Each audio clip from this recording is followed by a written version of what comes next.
Evil and racist cops have always been around, going around abusing their power on minority groups. He saw this, and he wanted to make a problem. But what happens when these racist cops get caught in the act? I'm on the same side as you! No, you aren't! Here are 3 examples of when racist cops are caught, starting with the shocking case of Kyle Erickson, who tried to frame a black suspect. A little bit of weed. On the 13th of March 2018, Officer Kyle Erickson and his partner pulled over Jason Serrano and his friend for an apparent broken taillight.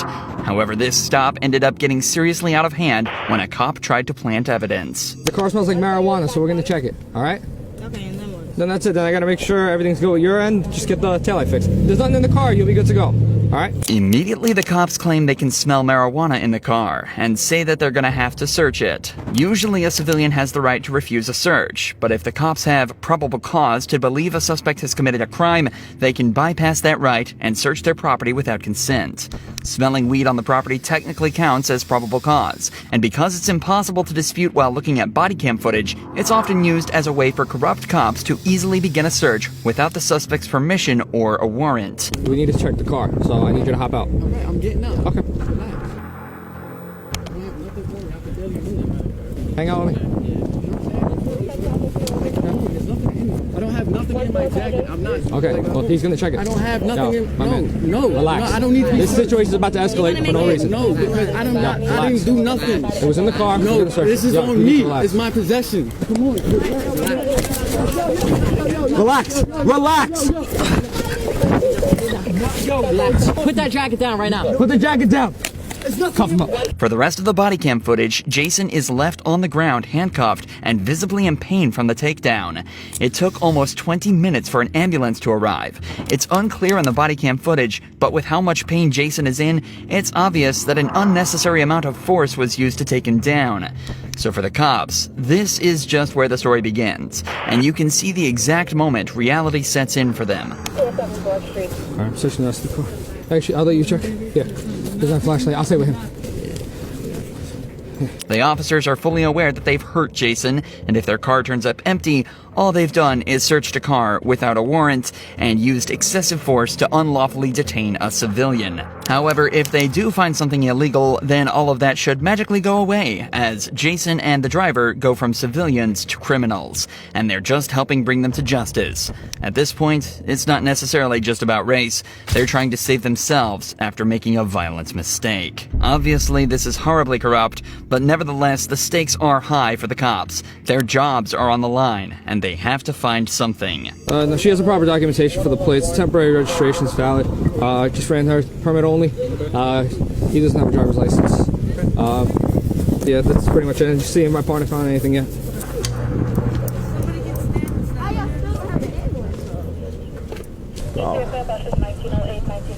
See nothing. Nothing? After searching the entire vehicle for about 5 minutes, the cops turn up nothing, and they both start to seem more and more agitated. But here's where things start to take a dark and shady turn. When the officers fail to turn up anything, they decide to get a little creative. See nothing. Sorry. You know what I mean? Yeah.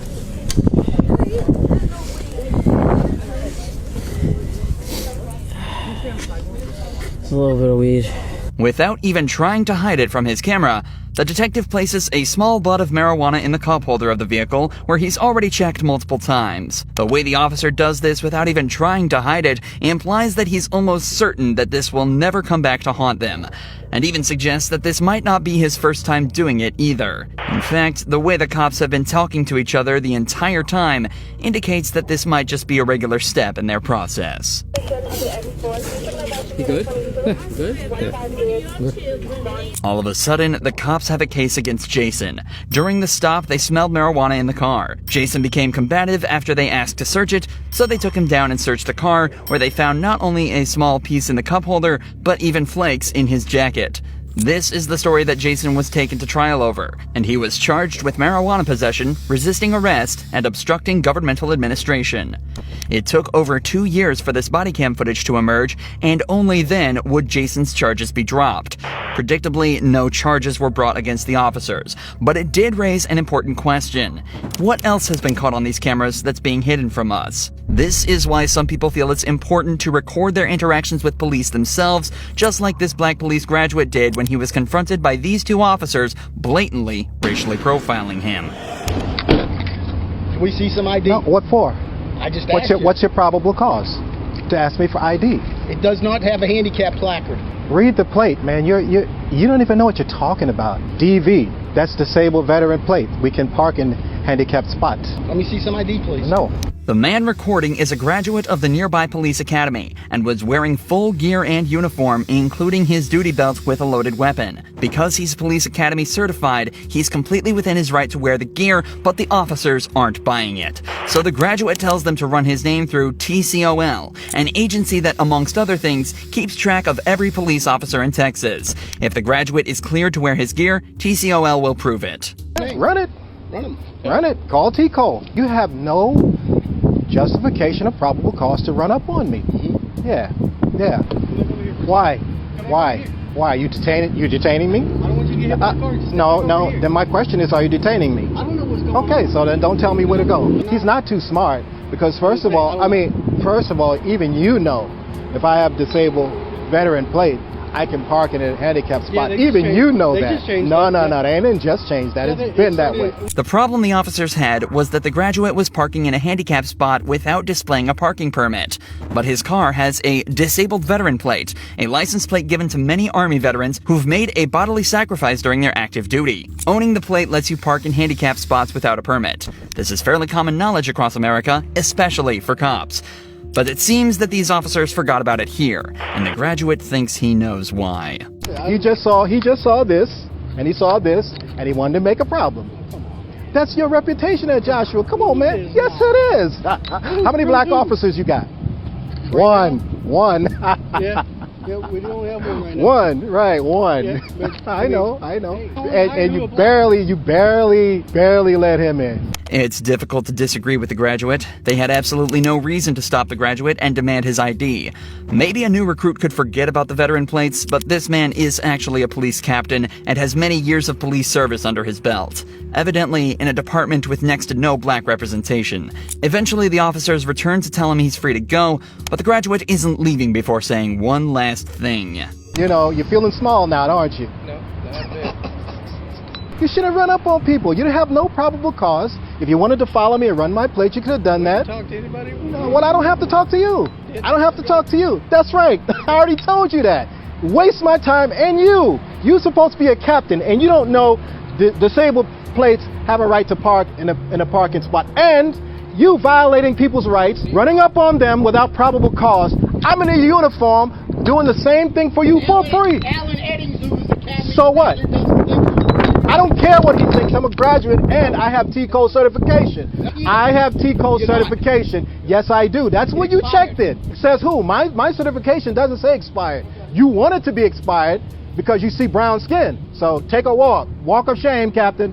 Don't ever you run up on me again. Do you understand? And learn the law, and you better have probable cause before you run up on somebody in uniform. You don't have no reasonable suspicion because I'm on the same side as you. No, you aren't. I'm a graduate of the police academy, okay? Just like you years ago. You probably couldn't even pass the test. Right now, going. you go. You get going. Getting into fights with other uniformed police officers definitely isn't the best look for a police captain, especially after racially profiling that very same officer. And because the graduate was filming the entire thing himself, he was able to show the city manager, and that very same afternoon, it was revealed that the captain was no longer working for the police department. Unfortunately, though, it's extremely rare for cops to actually be reprimanded after behavior like this, as is obvious in the case of Montre Little. In this case, the cop not only lied and threatened Montre, but he even cost the city $75,000 and still got away with no punishments. On July 15, 2018, Montre and his friend were pulled over by the police. The stop started out normal, but quickly evolved into a perfect display of how cops will try to force you into a false confession through corruption and, in this case, racism. What's going on, guys? Not much. How you doing, officer? Is this your car? Well, it's a rental right now. My car's been shot. Okay. Did something break down? Yes, sir. Gotcha. You guys just came from over the park, right? Yeah, we just hanging out. That's it? Is this your car? I just told you my car is in the shop, officer. This is a rental. Okay. How do you start it? What do you mean? I just put my foot on the brake and I put it in drive and I Okay. drive, officer. At first, this may seem like a harmless question, but asking the driver, Montre Little, how to start the car essentially implies that the cop thinks he stole it. If Montre was unfamiliar with the vehicle, he would have likely struggled to remember how to start it. And if he fumbled around a little before remembering, it could imply he was under the influence. But Montre kept his composure and passes this first test totally fine. The cop, however, still isn't impressed and decides to take things further by tricking Montre into giving his property over. So it's your car, though? Did they give you a It's fob or not something? my car, officer. Did My they car give you a key fob or something? Or Yes, sir. Officer. like, what does it do? Does it? You see, this actually lets you know that it's in. Okay. Do you have any weapons on you or in the car? No, officer. Okay, can I be honest with you? It smells like marijuana in the car, and I can see shake on the ground. Your buddy's giving me the idea that maybe he's got a gun. You know what I mean? Like, that's what I think. How? I don't know. Just the way. I mean, just the way you're holding yourself, man. Like, that's why we're nervous, man. That's it. Not only did the officer mislead Montre into giving the keys over, but he's also suddenly decided he can smell marijuana in the vehicle and based purely on a hunch that the passenger is hiding a weapon. Both of these things, especially the marijuana smell, are often used as a reason to search the vehicle, bypassing the need for consent by the property owner. The speed and order in which the officer works here is extremely suspicious. Confiscating the keys without even mentioning it implies that he already decided he was going to search the vehicle and that he was trying to make Montre feel helpless or even threatened. Emotions you can clearly see on his face as they're stolen from him. Go ahead and step out, Montre. Yep, I just told you why. 3 times. You want me to recap again? I mean, I told you I'm a cop. Face the car when you step out. Face the car when you step out. Face the car when you step out. Don't flex. Don't flex. I don't know what you're doing, man, but you need to knock that off. Stop pulling on your arms. What's going on, dude? Where are you trying to go? What are you doing, dude? Officer, I'm not doing nothing to you. Well, you're making me think something funny's going on, man. Okay, so slide over. I mean, your heart is thumping, dude. Like, you're beating. Officer, don't, please. Everything the cop has done and said so far is textbook in terms of corruption. This is obviously a serious event for Montre, but the cop is deliberately trying to be lighthearted and jovial about the whole thing, using words such as funny and silly to purposefully seem condescending. He also mentions that Montre's heart is beating fast and that he seems nervous. Another classic observation that appears time and time again in these cases. Think back to the stop of Marion Humphrey, whose truck was searched for the sole reason that he seemed nervous. Innocent civilians such as Montre will always feel anxious or even angry in this situation, and it's an easy observation for cops to make to detain them and obtain probable cause, which is exactly what the cop did.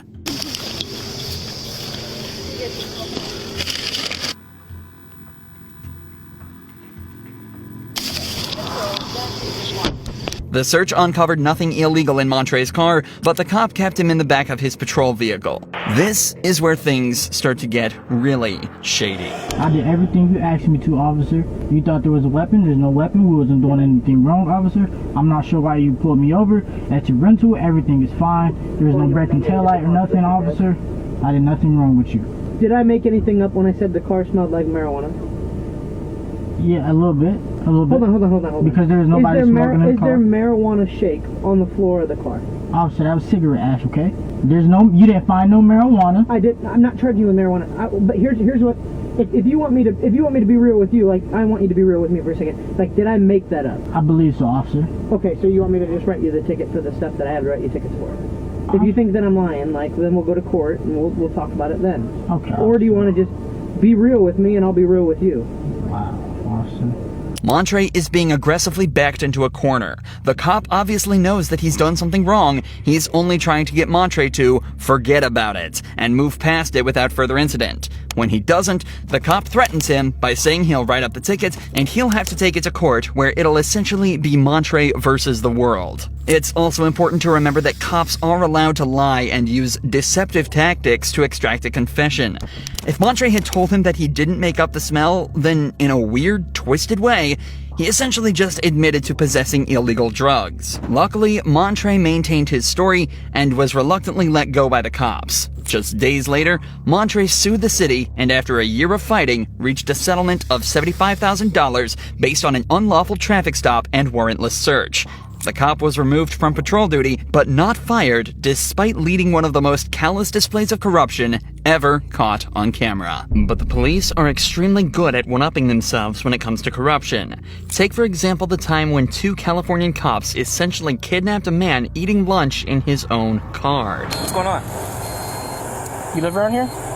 Hey, don't touch, Relax, bro. Relax. Hey, you match the description of somebody, okay, that just committed a burglary in the area. Okay, you're on camera, so don't step out the car. Is your body cam on? It's on. Yes, it's on. Step on out, dude. We'll explain everything to you, okay? Just step out of the car. Step out of the car. I'm not stepping out of the car. You're being detained for a burglary investigation, okay, sir? So step out. No. Do you live in the area? I'm not answering any questions. I want my lawyer. Okay. Step out of the car. You're being detained right now. All right. Step out of the car. Firstly, the suspect named Jamal Williams does everything right. He tells the cops he's not answering any questions until he has a lawyer. Unfortunately for him, though, the cops aren't having any of it because he matches the description of a suspect. That technically gives them the right to detain him while they investigate further. What's interesting is that the only description the cops had was that it was a black male wearing all black in his early 20s. Possibly a red t-shirt underneath. Jamal is 40 years old, wearing a red hoodie and gray sweatpants. It's also incredibly hard to punish cops for detaining someone that doesn't match that description, as they could just say they thought he did. In general, the system is very lackluster, but it shouldn't necessarily harm or bother Jamal. Not unless the cops do this. Sir. Step on out, dude. You're on camera, dude, so don't do anything dumb, okay? Hold on, I'm gonna get this on camera. Go ahead, you can record. Step out of the car, please. He's being aggressive. Hey, stop resisting, dude. Stop resisting. I'm just. Why are you? No, man. Okay. Call your supervisor. Call your supervisor. Call your supervisor. Call your supervisor. Call your supervisor. Stop, dude. Call your supervisor. Call your supervisor. Call your supervisor. I'm gonna chase you, dude. Call your supervisor. Get out. Call your supervisor. Call your supervisor. I got Give me your hand. I don't give you consent to touch me. Don't reach. I don't give you consent to touch me. Don't reach. I don't give you consent. Handcuff. Initially, Jamal showed no signs of aggression and no signs of resisting. He was just trying to open his phone to record the interaction for his own safety. Nevertheless, the cop immediately said he's being aggressive as Jamal was willingly stepping out of the car. Step out of the car, please. He's being aggressive. This obviously frustrated Jamal, and he later admitted from then he did try and stay inside the vehicle.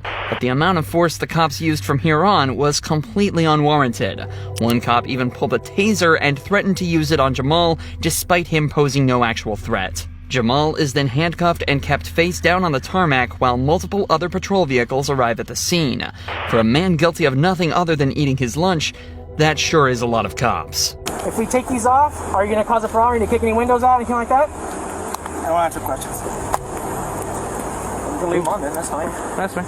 Which one do you want to put him up and get him to a car? Just leave him here until fire season real quick, make it easy. He doesn't want to walk because he doesn't want to answer questions, and we'll just leave him.